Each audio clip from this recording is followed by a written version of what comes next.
Chess, a game originated over 1,000 years ago, evolving from the ancient Indian game of Chaturanga, spreading through Persia, the Islamic world, and then Europe. A game studied by mathematicians, philosophers, and grandmasters. A game that demands calculation, memory, pattern recognition, and a lifetime of practice to play at the highest level. Clash Royale, an 8-year-old game made by Supercell as an offshoot from some of their most famous characters from Clash of Clans. Marketed towards a younger audience, a game in which you use cards, spells, and utilize elixir to damage your opponent's towers. You are even able to spam emotes to annoy your opponents while playing. However, when you strip away the visuals, the animations, the memes, you notice that both games are built on the same strategic skeleton. They both revolve around openings, long-term planning, and trading your pieces for advantage. In chess, you don't start the game by just improvising. You pick an opening. These aren't just random moves, but the backbone of the entire game. It highlights your playstyle and what position you're comfortable in playing in throughout the game. This is similar in Clash Royale. You choose a deck of cards prior to playing, and once the game starts, there's no changing it, there's no going back. This deck choice highlights your style of play, whether it's a bridge spam or a log bait, any other strategy. These aren't just decks, but philosophies of your game. In both games, it's not just making moves in a vacuum, but making the best possible options with the system you've committed to. Okay, I'm going to give you a quick example. In this position, you can see a Sicilian dragon defensive, right, with the king castled kingside and a fianchetto setup. This knight can target any of these 4 squares as defensive as well as defensive options, and once it moves, it can open a discover threat on the pawn and perhaps the rook. Okay, now comparing that to Clash Royale, look at this position now. We have an Expo that can reach the entire lane, so it can reach that tower, as well as a knight in front of it to protect from attacks. Can you see how this is similar?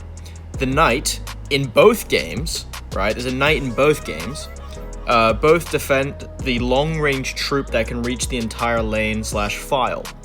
Now this is really important as it's a very similar sort of fianchetto type positioning.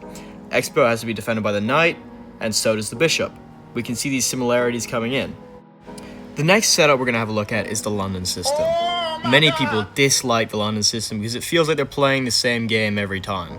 However, this is also a really good reason to play it. I mean, as a beginner player, it's quite an easy thing to understand. Very robust defense and quite a stable offensive threat. Now, when you look at this in terms of Clash Royale, can we think of a deck that's maybe frowned upon because it's a little bit too easy to play, yet no real reason why you shouldn't play it? No. The first thing that comes to my mind is E-Golem Battle Healer. In my opinion, it's just building one big attack and then tornadoing it all with your evolution E-Dragon. I mean, there's really no skill to it, but it makes sense, you know? As I mentioned before, openings in chess are the backbone or the philosophy behind the game.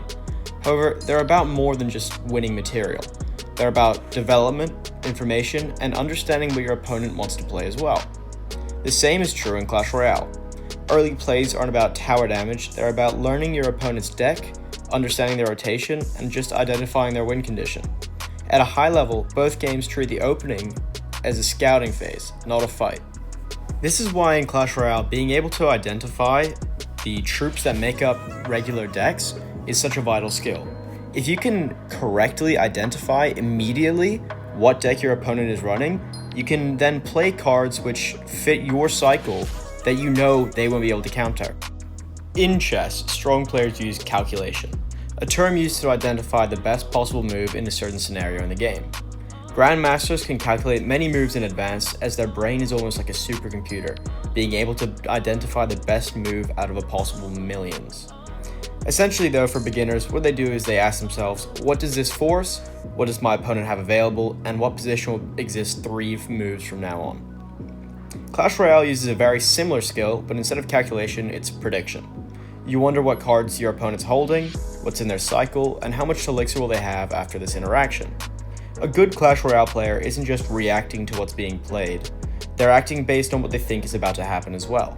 It's the same mental process as chess calculation, just translated into a game where there are only 3 minutes, so therefore their calculation has to be that much quicker. This next clip I'm going to demonstrate what prediction is in Clash Royale. It's from one of the most famous Clash Royale players, Royale. Goblin Barrel here, and then I'm going to Mighty Miner in the pocket. Then I'm going to Goblins as well, because he's going to Fireball, and then he doesn't have any Elixir. Going to Ice Spirit for the Tombstone. Okay, nice. Perfect. That should be Tower. Yeah, that's Tower. And I'm going to give him this emote because last... In chess, there's a concept called tempo. Tempo is about forcing your opponents to respond to you. If every move you make creates a problem, you're gaining tempo, and your opponent never gets to play the position they want. Clash Royale works similarly, except tempo is measured in Elixir. Forcing inefficient defenses, overspends, or awkward responses is the Clash equivalent to gaining tempo. You can actually feel this in-game. If you've ever felt like you're defending the entire match and can never get an attack through, that's not bad mechanics, that's bad tempo, and your opponent is deciding when interactions happen, and you're always just reacting. The goal in both games is to gain as much tempo as possible. In chess, when you force your opponent into a position where they have no move, but every move makes things worse, that's called a Zugzwang. In Clash Royale, when your opponent has to over-defend or take Elixir, no option is good there. Sometimes this happens because of a bad cycle, and your opponent has the wrong cards in their hand, just like a chess player with poorly placed pieces. This is where a Zwischenzug comes in, essentially meaning an in-between move in chess. Instead of playing a badly timed card, you can fix your cycle and then finish the interaction. For example, if your opponent has over or about 100 HP left on his tower, and you've got no spells in hand, cycling your lower elixir cards to eventually get a fireball would win you the game. You don't normally checkmate someone in just one move. It's an amalgamation of your decisions throughout the game. It's done through improving your position, applying pressure, creating weakness, and waiting for an opportunity. Clash Royale works in a similar way. Your win condition isn't meant to instantly take a tower, but it's meant to force responses, drain elixir, and disrupt rotations. The tower doesn't fall to one card, but because the position was unsustainable. Those who can utilize and build for a longer game usually come out on top. Obviously, that being said, one push could still take a tower, just like someone in chess falling for the Scholar's Mate. But once you get to a high enough level, sustained pressure beats dumb luck.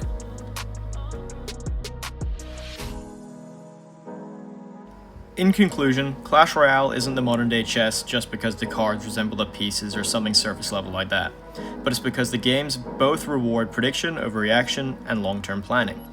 Both games consist of the same fundamentals, and at the end of the day, they're asking the same question. Can you consistently make better decisions with limited information?